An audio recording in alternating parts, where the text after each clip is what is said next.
So looking again at the book of Ezra, and my friend always keeps mentioning on YouTube, who does a series of YouTube videos, they're always mentioning that if it looks like I'm wearing the same shirt, it's because I did a number of recordings on the same day. It's not because I wear the same shirt for days on end or whatever. So it's always good to mention those things because sometimes you're conscious of it. Anyway, so I'm just trying to vary my positions where I'm going in different places in this building. So there's a bit of variety in the videos. Anyway, moving on swiftly, we're looking at the book of Ezra, and wanted to mention some of the things that we come across. And I'm looking at chapter 2, and chapter 2 is really, really packed full of names, and it's a real list chapter, one of those list chapters that come in the Bible. 1 Chronicles has got quite a few chapters like that with long lists, and Ezra chapter 2 is pretty packed with it, and it's very easy to skip over all these names and try and find some meat somewhere in the middle of it or at the end of it. But I'm just going to read a little bit of this and make a couple of comments as we go as well. So when we look at chapter 2 of Ezra, we find firstly we've got this little passage that says the numbers of the returning Israelites by families of origin were as follows. And then it goes through the different people and the number of people specifically in their families. So it's very, very detailed to try and identify clearly who the returning people were. And it says Israelites identified by place of origin were as follows. And then it says priestly families, Levitical families, goes on a little bit further, singers, security guard families, families of temple support staff, families of Solomon's servants. And so what it's telling us is all these different families and the people that were connected to them had different roles to play, different parts in the whole organization of things. And what we're also told, I'm just going to read this a little bit at the beginning of Ezra chapter 2. It says, these are the people from the province who now returned from the captivity, exiles whom Nebuchadnezzar, king of Babylon, had carried off captive. They returned to Jerusalem and Judah, each to his hometown. And then it says they came in company with Zerubbabel, Jeshua, Nehemiah, Seraiah, Reelaiah, Mordecai, Bilshan, Mizpah, Bigvai, Rehum, and Baanah. So what's interesting again, so we mentioned last time that there's a list of different articles from the temple that have been given back and returned. You know, it's like all the things that had been taken were being returned, that were specific to temple furnishings or temple articles that were important for the Jewish people. So it's important to recognize that, these things were listed as returned. And then it talks about people being returned. The exile was very much about stuff not just going missing, but definitely being taken. There's a lot of discussion in a place like the UK about whether we have the right to keep hold of articles, archaeological things that have been taken from other nations at different times during discoveries, during archaeological excavations. There was a big discussion around some treasures called the Elgin marbles, which were, it was considered they should be returned to Greece. And then we have lots and lots of things that we've borrowed on a very, very long-term basis from many places like Assyria and Egypt and so on. So there was this thinking very often, in the past that these are amazing things. We should take these back, put them in a museum. They're part of just showing people, what we have discovered and so on. But now there's a lot of discussion around, well, do we have a right to keep hold of other people's things? And you know what it's like when people grab other people's property, isn't it? It's something that we really sometimes struggle with.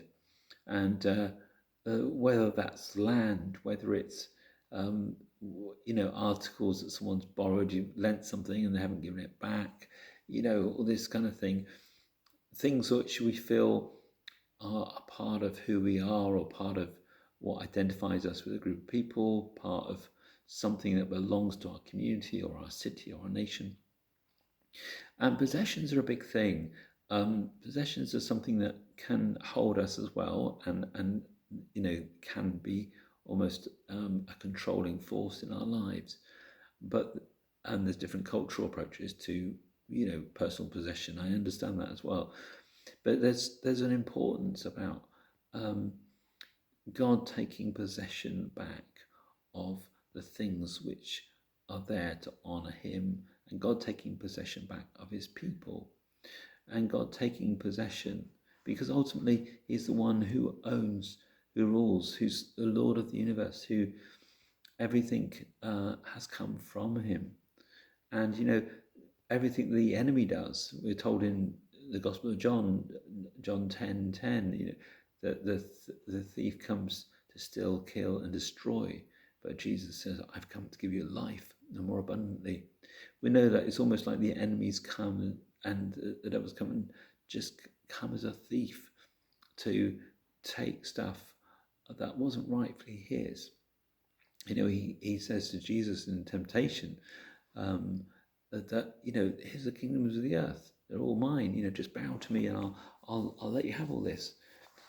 And it's not an idle boast, because in a sense these are all my stolen treasures.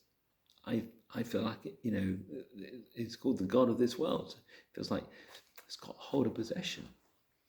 And if you go to someone's house or garden and you can say, wow, this is amazing. You've got an incredible conservatory and you've got an awesome garden and you've done so much work on your house and you've got all sorts of things that you've bought that make it wonderful. And you can look around the house and say, well, you've really fixed this place up. You've got a new bathroom and you've spent all this money and, you've got fantastic clothes and whatever. All those things are wonderful. But if you find out later on that this person is an arch criminal and they're somebody who's made all their money from trafficking and exploiting people, and they're the big drug dealer in the neighborhood or something, then you start thinking, well, I'm not really impressed actually. You know what? I think they've made all this from stealing from other people, from ruining other people's lives. They've kind of stolen people's well-being. They've stolen people's freedom. They've exploited people. They're involved with theft, or whatever it might be. They've just done a big, heist of loads of jewelry and gold bullion or something like that, and that's how they kind of got this place. And then you think, well, I'm a bit less than impressed with them actually. You know what? It's not somebody that I particularly want to be a friend to, because it's clear that everything they've got is really from what they've stolen.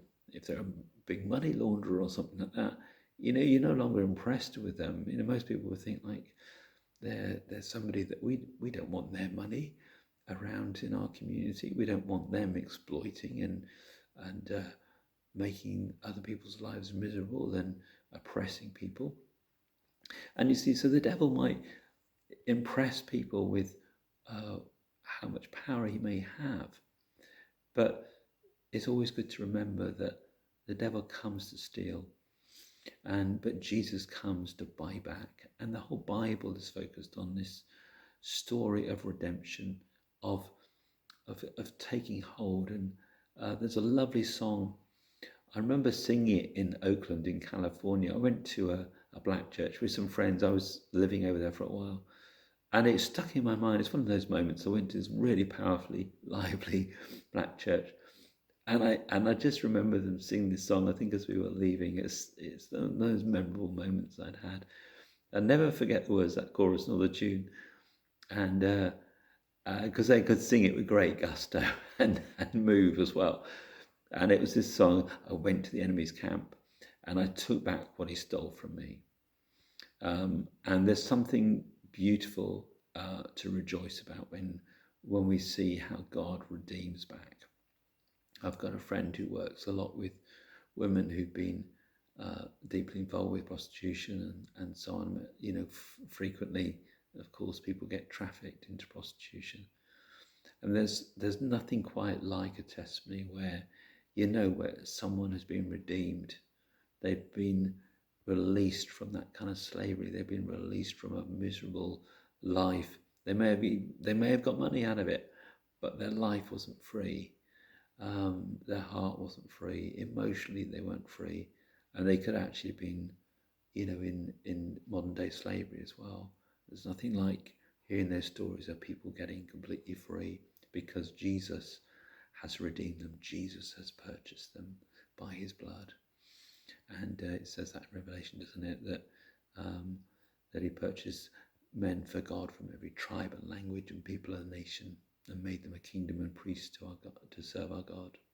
And so I pray that we would see many people come to that freedom, that we'd remember that Jesus bought us with his blood, that Jesus buys back, he redeems back. He's the one who purchases us through his blood on the cross, and he went to the slave market and he got us back. He got us out of slavery. And I pray that those who are caught up in modern day slavery, those who are caught up in prostitution, those who are caught up in oppression, those who are oppressors too, maybe there are people that we think of in our mind at the moment who perhaps they're money laundering, maybe they're criminals, maybe they're people who are running drug dealing or whatever else it might be. Not particularly pleasant characters necessarily either. I pray that they will see freedom and that many people will be set free because Jesus can liberate people and set them free and bring them into abundant life. And so we pray for that.